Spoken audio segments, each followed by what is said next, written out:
So I've mixed some red and blue together, roughly 60% blue to about 40% red, give or take. Mix those together, so now we end up with a nice purple. And I've got white, so when we mix those together, hopefully we'll end up with lavender. And that's where it's going to go.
Sir Baxter roams the garden wide, with royal fluff and noble stride. He seeks the mole with boundless cheer, though one's not caught in half a year. He digs with pride a muddy night. The garden's wrecked, but oh, what might!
Hello, everybody. Welcome back.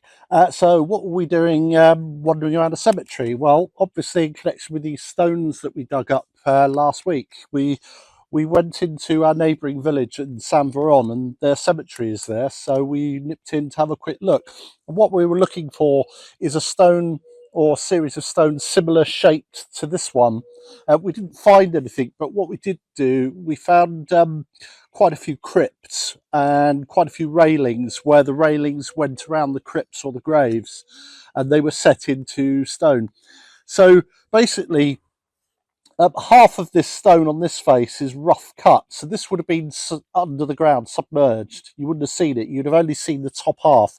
So this is obviously on its side. So it would have been up here. And what I've just done with those railings, if you remember, for those of you who've been with us a while, those railings we found up in the attic. Well, I've just taken a measurement, and that measurement on the end of those railings, the small end, corresponds with this hole. And then the other corner would be out here, which doesn't quite work. However, on this end, there is a little sort of semicircle here.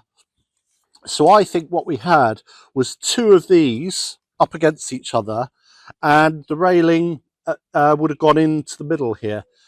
And the other clue on that end piece of the railing, on the very top, there's a bracket there, which looks as though there was another piece. So I'm happy that those railings belong to this piece. Now, if you imagine this tipped up and in an L shape, just like those railings were, the long length of the railings corresponds exactly with these two holes. So that would be down there. So I'm happy that we have two pieces that correspond exactly with those railings, and then we would have had another short piece here and another long piece. So, and of course that may have gone up to the entrance to a crypt or something like that. Sadly, we haven't got the other railing. There's nowhere here it's going to be now, and I wouldn't have thought they'd buried that. So it looks like we got half of something. It could have been an L shape, just something L shape, maybe up against the wall or something like that, but it would be a bit of an odd fit this end. So I'm very happy with what we think now.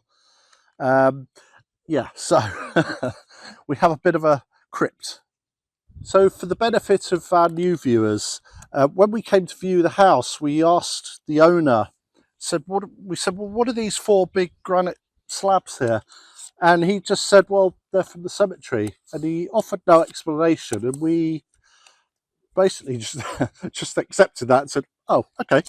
But one of our patrons and resident historian on this channel, a nice French gentleman called Regis, gave us the explanation for all this.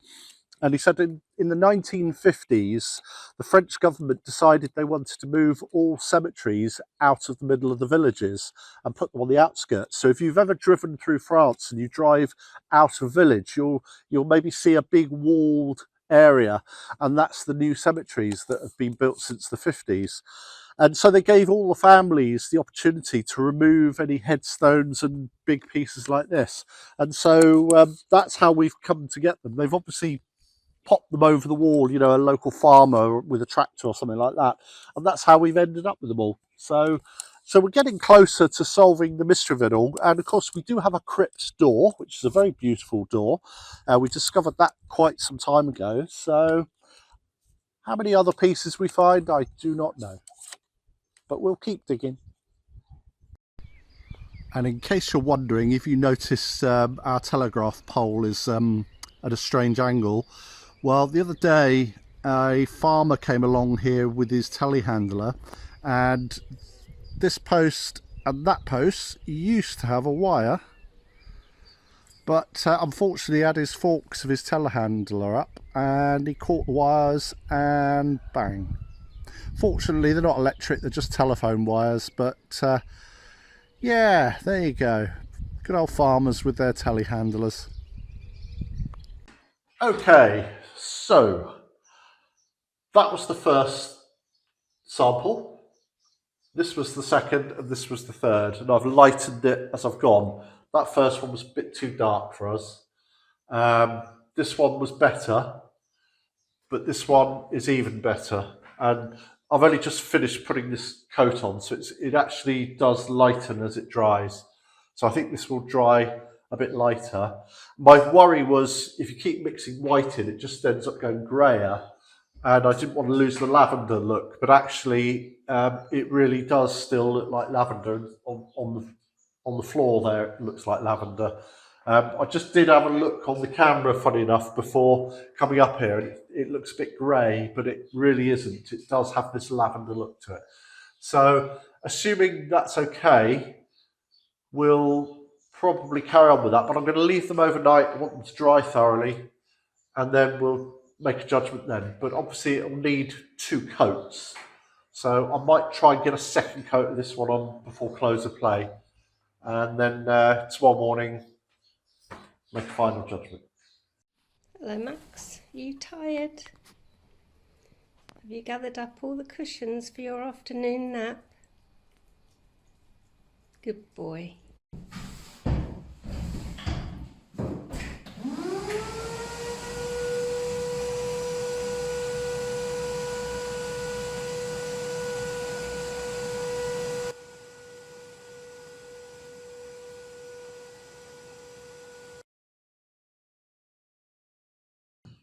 Right, well, that's had an overnight. So 3 clear differences. Yeah. Which is your preferred one? The lighter one. The last one I did, that was too dark. That's okay, but I think we need to keep it light in here. I agree. I like that one as well. Yeah. I like them all, but that one's more appropriate. subtle. It's a light colour, and we want the ceiling to be French lighter. lavender colour. French lavender colour, and it's definitely lavender. It doesn't look grey at all, No. so I'm very happy with that. It's more pinky. Yeah, so okay, I'll get on with that. Yeah. But first, Clean up. clear up. Yeah, I mean, it will have to be done again because we've still got things to do, but we've down tools in the garden because the weather's not so nice. It's turned again, hasn't it? Turned overnight. But we have got lots to do in here, and we've got to move furniture out the rose room back into here for now. Yep. Because we've got friends coming on Friday for a long weekend. And they'll want a bedroom to sleep in. Yeah. Well, they won't be sleeping in this one. No, the walls are really bad, actually. They're going to have to be redone. But we're going to keep this half of the room free so I can paint, because it's going to take a couple of coats. It's going to take quite a while with all the cutting in. And then I can move the furniture back into this half and then do the other half. So that's the plan. We're going to carry on working in here. I'm trying to sweep up slowly so I don't create too much dust. Yeah, there's an awful lot of dust that's come down. Right, okay. Well, I'm going to carry on doing that. Yeah. You're going to carry on doing this, yeah? Clean the floor. Brilliant.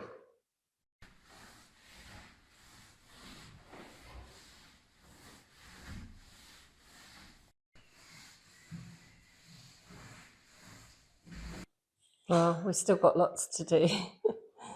But yeah, we've moved the furniture now and the bits and pieces. So.